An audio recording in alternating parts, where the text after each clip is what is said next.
बावड़ा साहब का केस ये है कि उन्होंने डुअल नेशनल थे मगर बताया नहीं था, उस वक्त तक उनकी नेशनलिटी खत्म नहीं हुई थी, इसलिए सादिक और अमीन के क्राइटेरिया पर पूरे नहीं उतरते, गलत बयानी की। मगर उनके वकील कह रहे हैं कि ये जो है सदा मौत के बराबर है किसी सियासी के किसी को लाइफ टाइम बैन कर दिया जाए।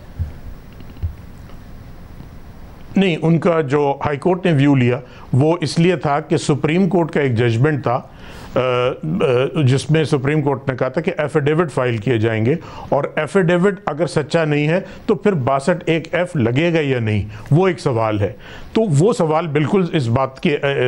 बिल्कुल रेलेवेंट है कि अगर क्या सुप्रीम कोर्ट की जो डायरेक्शन पे अगर कोई एफिडेविट फाइल किया जाए वो ऐसा इलीगल मॉरली रिप्रेहेंसिबल कॉन्डक्ट है या इसके लिए कोई लॉ में और प्रोविजन दी है। मेरी ज़ाती राय है कि लॉ में अगर कोई झूठा एफिडेविट देता है उसके लिए एक स्पेसिफिक प्रोविजन मौजूद है और जहाँ तक तौहीन अदालत है उसके लिए कंटेम्प्ट का लॉ मौजूद है। यहाँ सवाल यह है कि क्या डिफेक्शन करना एक ऐसी एक्टिविटी है कि जिसका टोटल कॉन्सिक्वेंस ये होना चाहिए कि आप डिसीट हों और उसके बाद सुरखरू होकर आप वापस आ जाएं, या ये ऐसी चीज़ है कि that should chase you for the rest of your life और rest of your political career. Because 62(1) आज तक किसी केस में इस बात की तशरीह नहीं हुई है कि 63A जो है वो स्टैंड अलोन प्रोविज़न है या उसको 62 की जो रिस्ट्रिक्शंस के साथ पढ़ा जाएगा। तो हम सिर्फ उसकी तशरीह चाहते हैं। जहाँ तक आपने कहा कि किस मौके पर किया गया है, तो शाहजेब साहब मैं किसी पार्टी की वकालत नहीं कर रहा हूँ।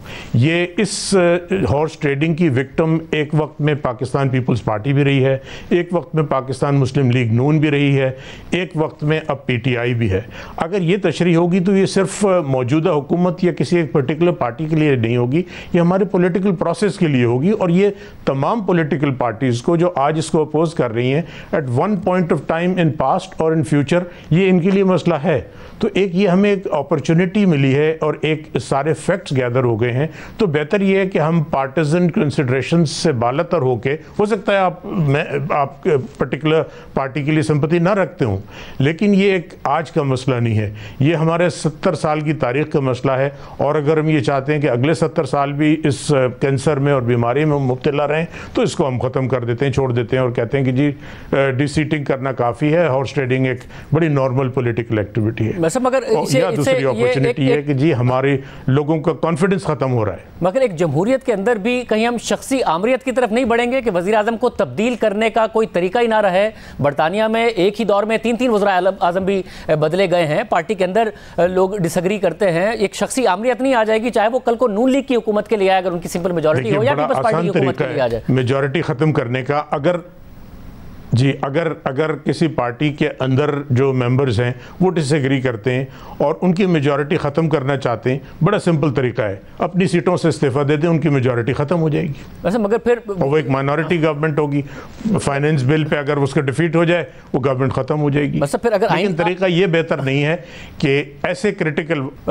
सवाल फिर यही है कि अगर ऐसा होता तो आइन में वाज़े तौर पर ना लिख दिया गया होता कि जी नो कॉन्फिडेंस का एक ही तरीका है और वो तरीका यह है कि आप पहले सीट छोड़ेंगे और उसके बाद जीत कर आएंगे। क्योंकि अगर एक MNA है वो अपने कॉन्स्टिट्यूएंसी से वोट लेकर आता है, उसके बाद वज़ीर आज़म को वोट देता है एक एजेंडे पर, उसको लगता है कि वज़ीर आज़म उस एजेंडे पर नहीं चल रहा तो उसको बदलने का कोई तरीका कार ही नहीं है, उसको पार्टी ही छोड़नी पड़ेगी और पार्टी छोड़ने के बाद दोबारा इलेक्शन लड़ना पड़ेगा और उसके बाद वो वज़ीर आज़म के खिलाफ वोट दे सकता है।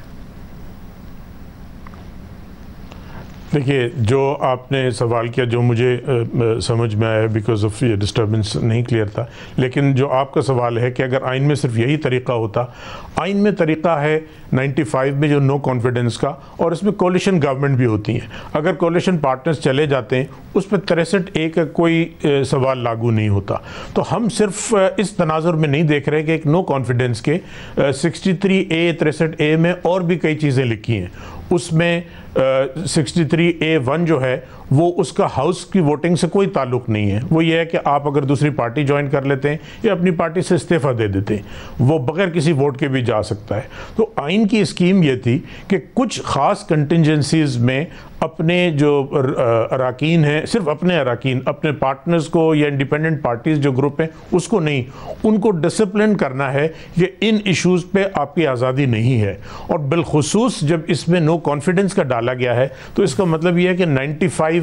का स्पिरिट ये है कि आप अपने मेंबरान की वोट से अगर इलेक्ट हुए हैं तो उनके वोट से नो कॉन्फिडेंस कामयाब नहीं होगी। इफ इट्स अ कोलिशन तो वो यकीनन जा सकती है, वरना तो फिर यहाँ से नो कॉन्फिडेंस का प्रोविजन निकाल देते और लिखते कि जी कि सिर्फ 95 में दिया हुआ है, और क्योंकि 95 का स्पिरिट यह है कि अपनी पार्टी के लोग भी निकाल सकते हैं तो उसमें 63A में उसकी कोई जगह नहीं है। बट बड़ा सोचने समझने के बाद, बड़ी तवील बहस के बाद इस पे ये तय हुआ कि नो कॉन्फिडेंस मोशन को 63A के एम्बिट में लाया जाएगा। तो वो दलील जो है कि क्योंकि हमेशा के लिए रास्ता बंद हो जाएगा,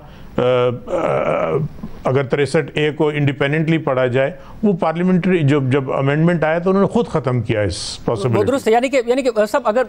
हुकूमती मौक़िफ़ मान लेती है अदालत, तो कल को अगर किसी भी जमात की सिंपल मेजॉरिटी वाली हुकूमत आ जाए, कोलिशन हुकूमत ना हो, तो फिर नो कॉन्फिडेंस का रास्ता यही होगा कि उसकी अक्सरियती जमात के लोग पहले रिज़ाइन करेंगे, फिर इलेक्ट होकर आएंगे, फिर उस वज़ीर आज़म को निकाला जा सकेगा। अदरवाइज सिंपल मेजॉरिटी वाली हुकूमत को नो कॉन्फिडेंस नहीं हो पाएगा।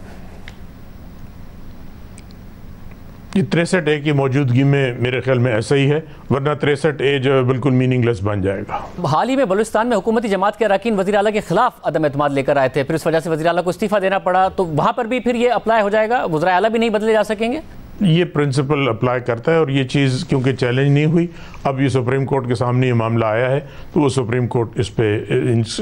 दलाइल सुनने के बाद इसका फैसला करेंगे।